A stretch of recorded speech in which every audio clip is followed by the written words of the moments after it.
Hello movie lovers, কেমন আছেন সবাই? আশা করি সবাই ভালো আছেন। আজকে আমি আপনাদের জন্য নিয়ে আসলাম ইন্দোনেশিয়ান সুপারন্যাচুরাল মাস্টারপিস একটি হরর মুভির এক্সপ্লেনেশন নিয়ে। আশা করি মুভির কাহিনীটি আপনাদের ভালো লাগবে। তো চলুন বেশি বকবক না করে মুভির এক্সপ্লেনেশনটা শুরু করি। মুভির শুরুতে আমাদের তিনজন বাচ্চাদের দেখানো হয়, যাদের নাম ওয়াতি, রজত এবং কার্তা। তারা মাঠে লাঠি খেলা করছিল। তাদের খেলা করতে করতে সন্ধ্যা হয়ে যায়। তখন ওয়াতি সবাইকে বাসায় যাওয়ার কথা বলে। গ্রামের মানুষেরা সবাইকে সন্ধ্যার সময় কোথাও বেরোতে মানা করছিল, কারণ সন্ধ্যার সময় শয়তানরা ঘুরে বেড়ায়। কিন্তু রজত ও কার্তা ওয়াতির কথা না শুনে লাঠি খেলা করতে থাকে। ওয়াতি তখন একাই বাড়ির দিকে যেতে থাকে।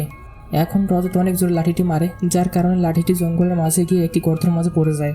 কার্তা তখন সেই লাঠিটি আনার জন্য গর্তের মাঝে হাত ঢুকিয়ে দেয়। তখন গর্তের মধ্যে থেকে একটি হাত এসে কার্তার হাত ধরে ফেলে। অন্যদিকে ওয়াতিকে একটা শয়তান জঙ্গলের মাঝে টেনে নিয়ে যেতে থাকে। ওয়াতি সাহায্যের জন্য চিৎকার করতে থাকে। রজত তখন ওয়াতিকে সাহায্য করার জন্য যায়। অন্যদিকে কার্তা যখন গর্তের মাছ থেকে তার হাত বের করতে যায়, তখন কোনো কিছু তার হাতের একটা আঙুল কামড়ে কেটে নেয়। কার্তা যন্ত্রণা কাতরাতে কাতরাতে সেখানেই বেহুশ হয়ে যায়। এরপর সিন চেঞ্জ হয়ে 30 বছর পরের কাহিনী দেখানো হয়, যেখানে দুজন ছেলেকে দেখানো হয়, যাদের নাম আদি ও সামান। স্কুলে যাওয়ার জন্য তাদের দেরি হয়ে গেছে, এজন্য তারা দৌড়তে থাকে। জঙ্গলের মাঝ দিয়ে দৌড়ানোর সময় আদির সাথে একটা লোকের ধাক্কা লাগে। সামান তখন সেই লোকটির কাছে ক্ষমা চেয়ে স্কুলে পৌঁছায়। স্কুলে পৌঁছানোর পর তাদের টিচার দেরি করে পৌঁছানোর জন্য তাদের বকতে থাকে এবং ছুটির পর তাদের পানিশমেন্ট করার কথা বলে। স্কুল ছুটির পর সামান ও আদি যখন তাদের সাজা কাটে, তখন একটি মেয়ে হোমওয়ার্ক বোঝার জন্য মিস অরোর কাছে আসে। মেয়েটির নাম আয়ু। আয়ু মিস অরোর ফেভারিট স্টুডেন্ট। এরপর একদিন রাস্তার সামান্য আদির সাথে আয়ুর দেখা হয়, যেখানে আয়ু খাবার নিয়ে সেই পাগল লোকটাকে দিয়ে আসে। আয়ু প্রতিদিন সেই পাগল লোকটাকে খাবার দিতে যেত। আসলে পাগল লোকটা ছিল অতীতে সেই কার্তা, যাকে আমরা 30 বছর আগে দেখতে পেয়েছিলাম। আর আয়ু ছিল কার্তার ভাতিজা। এরপর কার্তা আয়ুকে তাড়াতাড়ি করে সন্ধ্যার আগে বাসায় যেতে বলে। এখন সিন চেঞ্জ হয়ে মসজিদের ভিতরে কেন দেখানো হয়, যেখানে মসজিদের ইমাম তার স্টুডেন্টদের সন্ধ্যার আগে কোথাও বেরোনোর কথা বলে, কারণ সন্ধ্যার সময় শয়তানরা ঘোরাঘুরি করে। সেখানে সামান ছাড়া বাকি সবাইকে দেখা যায়। এখন সামানকে দেখানো হয়, যেখানে সে তার প্যারালাইসিস নারীকে খাবার খাওয়ায়। এরপর কার্তাকে দেখানো হয়, সে জঙ্গলের মাঝে গিয়ে শুকনো ডাল গোছাতে থাকে। সেখানে সে কোনো কিছুর উপস্থিতি লক্ষ্য করে এবং ভয় পেয়ে দৌড়ে পাহাড়ের কিনারে চলে আসে। তখন সে দেখতে পায় আকাশ পুরোপুরি লাল হয়ে গিয়েছে, যেরকম ঠিক 30 বছর আগে হয়েছিল। অন্যদিকে সামান ও আদি গাড়িতে কোথাও যেতে যেতে মিস ওরোর সম্পর্কে কথা বলতে থাকে। তারা বলতে থাকে মিস ওরো খুব খারাপ। সামান বলতে থাকে খুব ভালো হয় যদি সে মারা যায়। তখন আমরা মিস ওরোকে দেখতে পাই, যেখানে সে তার ঘরের মাঝে কোনো কিছুর উপস্থিতি খেয়াল করে। তখন হঠাৎ করেই ভয়ানক বিদ্যুৎ চেহারার একটা আত্মা মিস ওরোর শরীরে ঢুকে যায় এবং তাকে মেরে ফেলে। অর্থাৎ সামানের ইচ্ছেটা এখানে পূরণ হয়ে যায়। সেই মুহূর্তে সামানদের গাড়ির সামনে কোনো কিছু চলে আসে, যেটা থেকে বাঁচার জন্য গাড়ির ড্রাইভার গাড়িটিকে রাস্তার পাশে ঢুকে দেয়।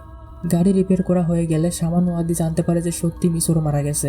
তখন তারা সেখান থেকে ফিরে মিস ওরোর বাড়িতে যায়, যেখানে গিয়ে তারা দুজন অনেক আপসেট হয়ে পড়ে, কারণ কিছুক্ষণ আগেই তারা মিস ওরোর মৃত্যুর ব্যাপারে কথা বলছিল। পরের দিন সামান যখন মিস ওরো এর জানাজায় আসে, তখন মিস ওরোর লাশের পাশে সে মিস ওরোর আত্মাকে দেখতে পায়। সে ভয় পেয়ে তার বাড়িতে চলে আসে। বাড়িতে আসার পর সে খারাপ আত্মাটি সামানের শরীরের মাঝে ঢুকে যায় এবং তাকে প্রজেস্ট করে ফেলে। এরপর গ্রামের কিছু লোক মিলে স্কুলের নতুন শিক্ষিকাকে রিসিভ করতে আসে। তখন রাত হয়ে গিয়েছিল। সেখানে থাকা মানুষেরা নতুন শিক্ষিকাকে জিজ্ঞেস করে, আপনি রাত করে কেন এসেছেন? তখন সে জবাব দেয়, আমি পথ ভুলে অন্য গ্রামে চলে গিয়েছিলাম, সেখান থেকে আস্তে আস্তে রাত হয়ে গেছে। এদিকে আমরা দেখি কার্তা জঙ্গলের মাঝে লুকিয়ে এসব কিছু দেখতেছিল। এর পরের দিন সামান আর স্কুলে যায় না। আদি একাই স্কুলে চলে যায়, কিন্তু এবারও আদির দেরি হয়ে গিয়েছিল। কিন্তু এবার নতুন শিক্ষক, যার নাম নিংসি, আদির উপর একটু রাগ করে না, বরং তার সাথে ভালো ব্যবহার করে। অন্যদিকে আমরা সামানের বড় ভাইকে দেখতে পাই। সে সামানকে আয়ুর বাবার দোকানে মধু ডেলিভারি করার কাজ দিয়ে শহরে গিয়েছিল। শহর থেকে আসার পর সে যখন দোকানে টাকা আনতে যায়, তখন আয়ুর বাবা তাকে বলে সামান মধু দিয়ে যায়নি। এটা শুনে সামানের বড় ভাই খুব রেগে যায় এবং বাড়ি গিয়ে সামানকে খুব মারতে থাকে। কিন্তু আমরা তো জানি সামান খারাপ আত্মার বসে। সামান তখন রেগে গিয়ে খারাপ আত্মার সাহায্য নিয়ে তার নানির চোখের সামনে তার বড় ভাইকে কুপিয়ে কুপিয়ে হত্যা করে। এরপর সামান কতগুলো মুরগির রক্ত মধুর বোতলে ভরে আয়ুর বাবার দোকানে দিয়ে আসে। এরপর দৌড় দিয়ে সামান সেখান থেকে চলে যায়। পরের দিন স্কুলে আয়ু ও আদিকে দেখানো হয়। আয়ু সেখানে বারবার মিস অরোর আত্মাকে দেখতে পায়। সে খুব ভয় পেয়ে যায় এবং চিৎকার করে ওঠে। অন্যদিকে আয়ুর বাবা পুলিশদের নিয়ে সামানের খোঁজ করতে সামানের বাড়িতে যায়। সেখানে গিয়ে সবাই খুব বাজে অবস্থায় সামানের বড় ভাইয়ের লাশ দেখতে পায়। এটা দেখে তাদের অবস্থা অনেক খারাপ হয়ে যায়। আয়ু এবং আদিও সামানের বাড়িতে গিয়ে এসব কিছু দেখতে পায়। এরপর আদি ও আয়ু সামানকে খুঁজতে যায় এবং নদীর মাঝে সামানকে দেখতে পায়। সামান তখন আদি ও আয়ুকে দেখে অদ্ভুতভাবে স্মাইল করতে থাকে। তারা সামানকে বাড়িতে নিয়ে আসে। বাড়িতে আসার পর সামান একদম চুপচাপ থাকে। এরপর সেখানে স্কুলে নতুন শিক্ষিকা আসে এবং সে সামানের সাথে কথা বলার জন্য তার রুমে আসে, কিন্তু একটু পরে সে সেখান থেকে বের হয়ে আসে। এইসব কিছুই কার্তা দূর থেকে লুকিয়ে লুকিয়ে দেখতে থাকে। এরপরের সিনে সামান তার বড় ভাই ও মিস ওরোর আত্মাকে দেখতে পায়। তারা সামানকে আত্মহত্যা করতে বাধ্য করে এবং সামান তার রুমে গলায় দড়ি দিয়ে সুসাইড করে। সামানের মৃত্যুর কারণে আদু এবং আয়ু মানসিকভাবে অনেক ভেঙে পড়ে। মিস নিশিং তখন তাদের সামলায়। এরপর একদিন ক্লাসে মিস নিশিং আদিকে বোঝায় তাকে মুভ অন করতে হবে, তোমাকে পড়াশোনার উপর ফোকাস করতে হবে, সামনে তোমার এক্সাম।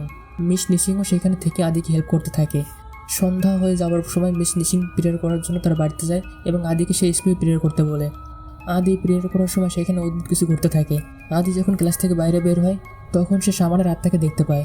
সামানের আত্মা তখন আদির শরীরে ঢুকে তাকে প্রজেস্ট করে ফেলে। আদি প্রজেস্ট অবস্থাতেই তার বাড়িতে আসে। আদি এর বাবা তখন তাদের বাড়ির পাশে কার্তাকে দেখতে পায়। কার্তা সেখানে কিছু একটা করতেছিল। এরপর স্কুলের মধ্যে অনেক নিশ্চুপ অবস্থায় আদিকে দেখানো হয়। স্কুল ছুটির পরও সে বেঞ্চে বসে থাকে। আয়ু এসব দেখে আদির জন্য চিন্তা করতে থাকে। আয়ু যখন তার বাড়ির দিকে যেতে থাকে তখন সে মিস ওরোর আত্মাকে দেখতে পায়। এবার সে আদির কথা বলে। এটা শুনে যখন সে আদিকে খুঁজতে ক্লাসরুমে যায় তখন আদিকে সে ক্লাসরুমে পায় না। তখন সে আদিকে খুঁজতে বেরিয়ে পড়ে। এখানে আমাদের আদিকে দেখানো হয় যেখানে সে জঙ্গলের মধ্যে থেকে একটি বাচ্চাকে ডেকে তার সাথে নিয়ে যায়। গ্রামের সবাই রাত ভরে তাদের দুজনকে খোঁজাখুঁজি করে কিন্তু তারা কাউকেই পায় না। এরপরের দিন ক্লাসে নিশিং তার স্টুডেন্টকে বলতে থাকে তারা যেন স্কুল ছুটির সাথে সাথে বাড়ি চলে যায় এবং তারা যেন আদি এবং সেই বাচ্চাটির জন্যও প্রে করে। স্কুল ছুটির পর আয়ু ম্যামের রক্ষার জন্য তাকে কর্তার বানানো একটি তাবিজ দিতে যায়, কিন্তু ম্যাম সেই তাবিজটা নেয় না এবং বলে সে হিসেবে বিশ্বাস করে না এবং সেও যেন এসবে বিশ্বাস না করে। এরপর সিন চেঞ্জ হয়ে মসজিদের ভিতরে কেন দেখানো হয় যেখানে মসজিদের একটা লোক ড্রামের মাঝে একটা বাচ্চা লাশ খুঁজে পায়। লাশটা আসলে আদি সেই ছোট বাচ্চাটিকে মেরে মসজিদের ড্রামের মধ্যে রেখেছিল। অন্যদিকে আয়ুর বাবা তার বাড়িতে সামানের পচা বডিটি দেখতে পায়। এইটা দেখে ভয়ে আয়ুর বাবার অবস্থা অনেক খারাপ হয়ে যায়। এরপর আমরা আয়ুকে দেখতে পাই, সে আদিকে খুঁজে পায়।